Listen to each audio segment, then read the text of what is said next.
Livro Problema do Ser, do Destino e da Dor, de Leon Denis, 1905. Capítulo 3. O Problema do Ser. O primeiro problema que se apresenta ao pensamento é o do próprio pensamento, ou, antes, do ser pensante. É isto, para todos nós, assunto capital, que domina todos os outros e cuja solução nos reconduz às próprias origens da vida e do universo. Qual a natureza da nossa personalidade? Comporta um elemento suscetível de sobreviver à morte? A essa questão estão afetas todas as apreensões, todas as esperanças da humanidade. O problema do ser e o problema da alma fundem-se num só. É a alma, 37, que fornece ao homem o seu princípio de vida e movimento. Início da nota do redator 37. Demonstra-lo-emos mais adiante com uma série completa de fatos de observação, de experiência e de provas objetivas. Fim da nota do redator.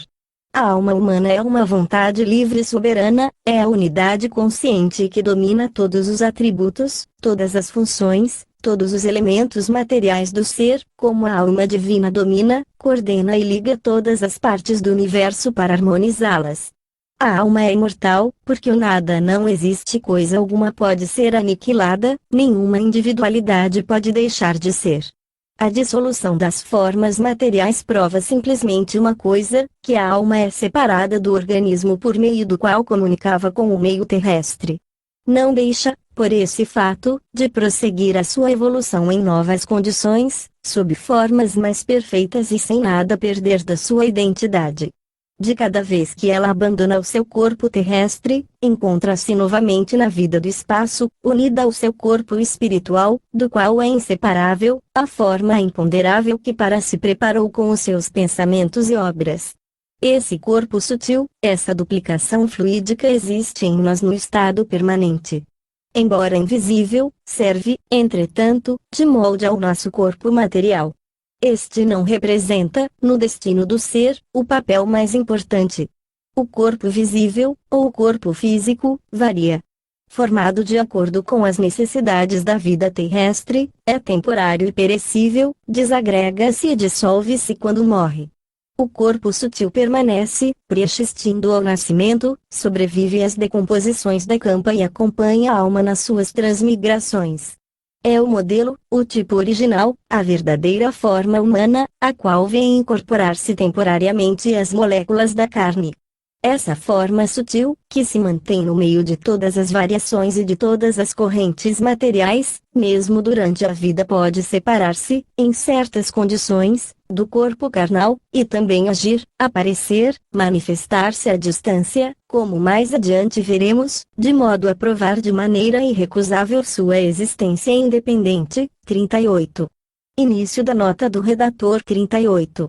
A ciência fisiológica, a qual escapa ainda a maior parte das leis da vida, entreviu, no entanto, a existência do perispírito ou do corpo fluídico, que é ao mesmo tempo o molde do corpo material, o vestuário da alma e o intermediário obrigatório entre eles. Claude Bernard escreveu, Recherche sur les problèmes de la physiologie, há como um desenho pré-estabelecido de cada ser e de cada órgão, de modo que, se considerado insuladamente, cada fenômeno do organismo é tributário das forças gerais da natureza, em conjunto, parecem eles revelar um laço especial, parecem dirigidos por alguma condição invisível pelo caminho que seguem, na ordem que os concatena. Sem a noção do corpo fluídico, a união da alma com o corpo material torna-se incompreensível. Daí o enfraquecimento de certas teorias espiritualistas, que consideravam a alma como espírito puro. Nem a razão nem a ciência podem admitir um ser sem forma. Leibniz, no prefácio das suas novelas Recherche sur la raison humaine, dizia, creio, com a maior parte dos antigos, que todos os espíritos, todas as almas, todas as substâncias simples, ativas, estão sempre unidas a um corpo e que nunca existem almas completamente desprovidas deles. Enfim, existem numerosas provas, objetivas e subjetivas, da existência do perispírito. São, em primeiro lugar, as sensações chamadas de integridade, que acompanham sempre a amputação de qualquer membro. Alguns magnetizadores afirmam que podem exercer influência nos seus doentes, magnetizando o prolongamento fluídico dos membros amputados. Cario Duprel, La Doctrine Monistique de L. Ame, capítulo 6. Vêm depois as aparições dos fantasmas dos vivos. Em muitos casos, o corpo fluídico, concretizado, tem impressionado placas fotográficas, deixado impressões e moldagens em substâncias moles, traços no pó e na fuligem, provocado deslocamento de objetos, etc. Ver, no Invisível, capítulos 12 e 20. Fim da nota do redator. As provas da existência da alma são de duas espécies, morais e experimentais. Vejamos primeiro as provas morais e as de ordem lógica, não obstante haverem servido muitas vezes, conservam toda a sua força e valor. Segundo as escolas materialista e monista, a alma não é mais do que a resultante das funções cerebrais. As células do cérebro, disse Haeckel, são os verdadeiros órgãos da alma. Esta está ligada à integridade delas. Cresce, decai e desaparece com elas. O germe material contém o ser completo, físico e mental. Responderemos em substância, a matéria não pode gerar qualidades que ela não tem.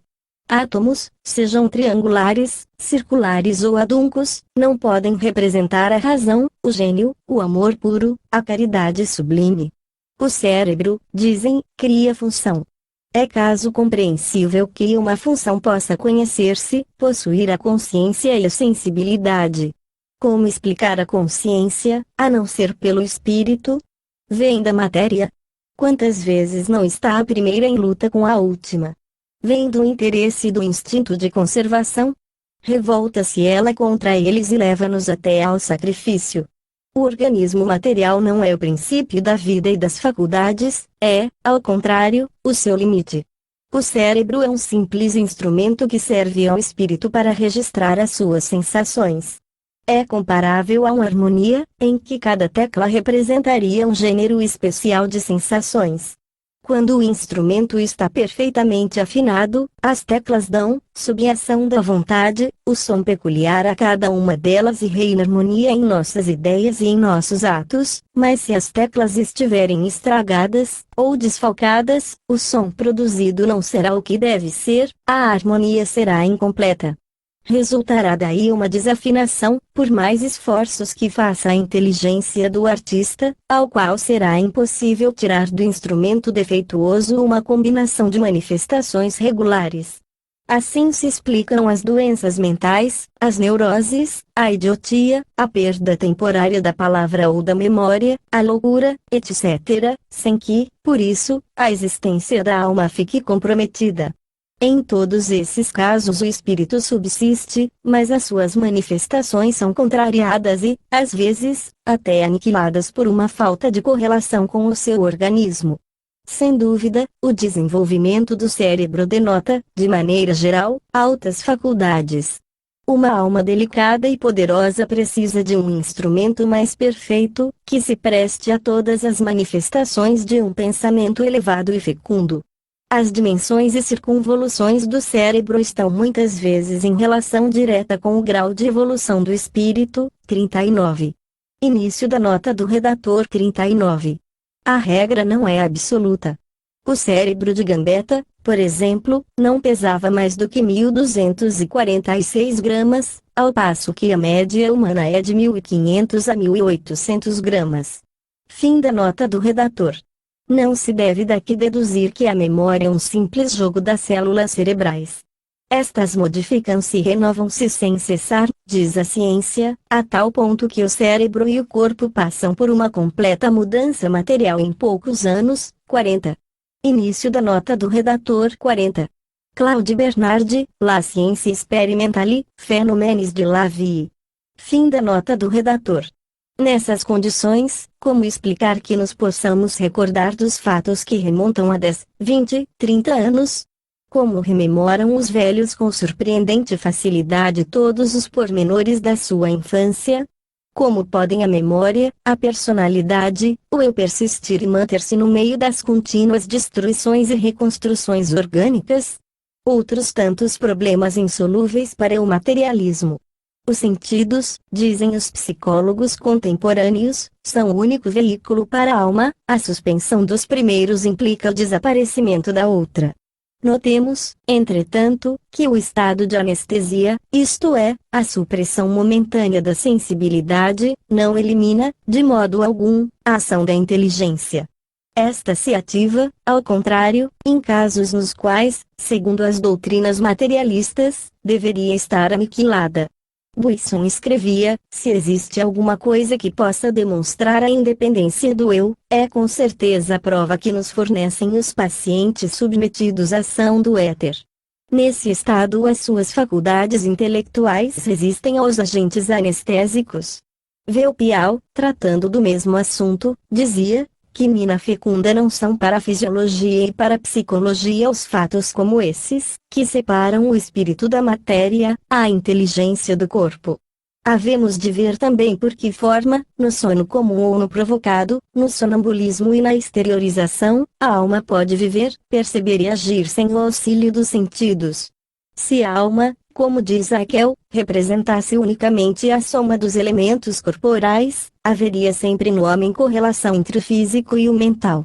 A relação seria direta e constante e perfeito o equilíbrio entre as faculdades, as qualidades morais de uma parte, e a constituição material, da outra. Os mais bem dotados no ponto de vista físico possuiriam também as almas mais inteligentes e mais dignas. Sabemos que assim não sucede, porque, muitas vezes, almas de escola têm habitado corpos débeis. A saúde e a força não implicam, nos que as possuem, um espírito sutil e brilhantes faculdades. Mens sana in corpore sano, diz-se, é verdade, mas, há tantas exceções a esta máxima que não é possível considerá-la como regra absoluta.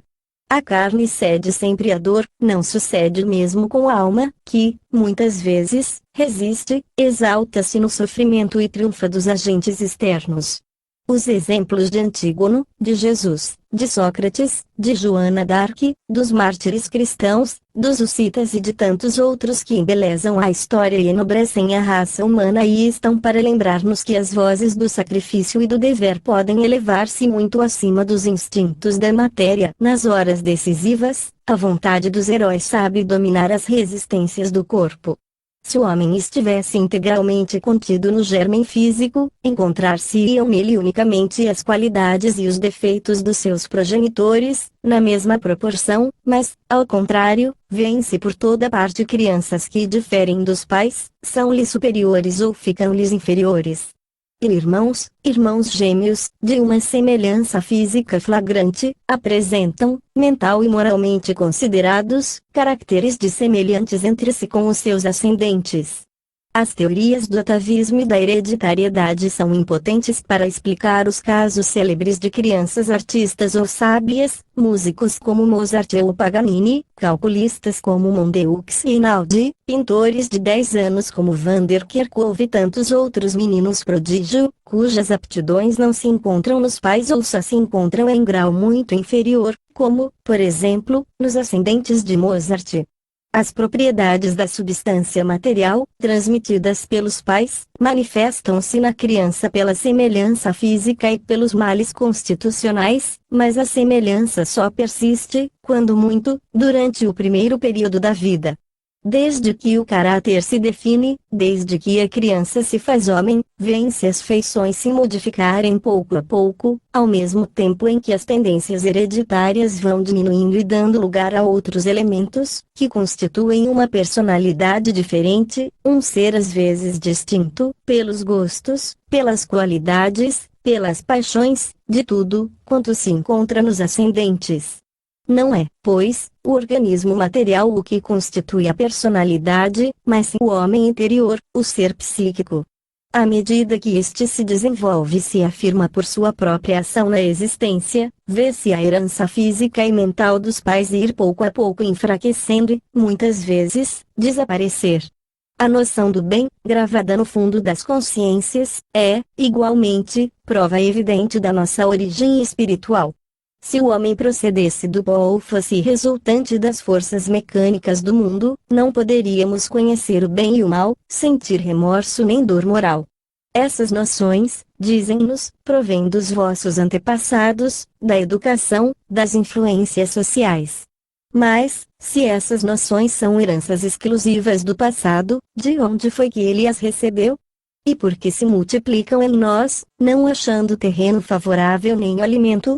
Se a vista do mal vos tem causado sofrimento, se tendes chorado por vós e pelos outros, a vez de ter podido entrever, nessas horas de tristeza, de dor reveladora, as secretas profundezas da alma, as suas ligações misteriosas com o além, e deveis compreender o encanto amargo e o fim elevado da existência, de todas as existências. Esse fim é a educação dos seres pela dor, é a ascensão das coisas finitas para a vida infinita. Não, o pensamento e a consciência não derivam de um universo químico e mecânico. Ao contrário, dominam-no, dirigem-no e subjugam-no do alto. Com efeito, não é o pensamento que pesa os mundos, mede a extensão e discrimina as harmonias do cosmo. Só por um lado pertencemos ao mundo material. É por isso que tão vivamente padecemos com os seus males. Se lhe pertencêssemos completamente, sentir-nos-íamos muito mais em nosso elemento e ser-nos-iam poupados muitos sofrimentos. A verdade acerca da natureza humana, da vida e do destino, o bem e o mal, a liberdade e a responsabilidade não se descobrem no fundo das retortas nem na ponta os escalpelos. A ciência material não pode julgar coisas do espírito. Só o espírito pode julgar e compreender o espírito, e isso na razão do grau da sua evolução. É da consciência das almas superiores, dos seus pensamentos, dos seus trabalhos, dos seus exemplos, dos seus sacrifícios, que brotam a luz mais intensa e o mais nobre ideal que podem guiar a humanidade no seu caminho.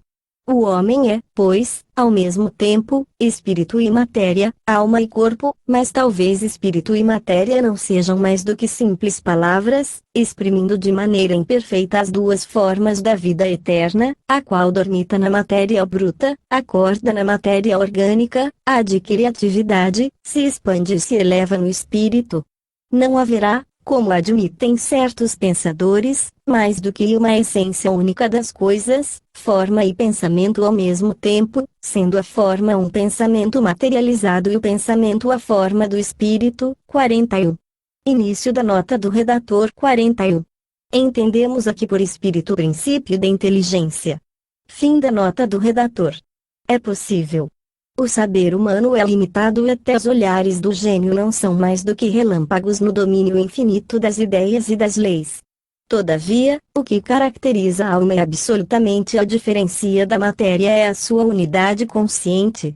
Sob a ação da análise, a matéria dispersa-se e dissipa-se. O átomo físico divide-se em subátomos, que, por sua vez, fragmentam-se indefinidamente. A matéria é inteiramente desprovida de unidade, como estabeleceram as recentes descobertas de Becquerel, Curie e Le Bon. No universo só o espírito representa um elemento uno, simples, indivisível e, por conseguinte, logicamente indestrutível, imperecível, imortal.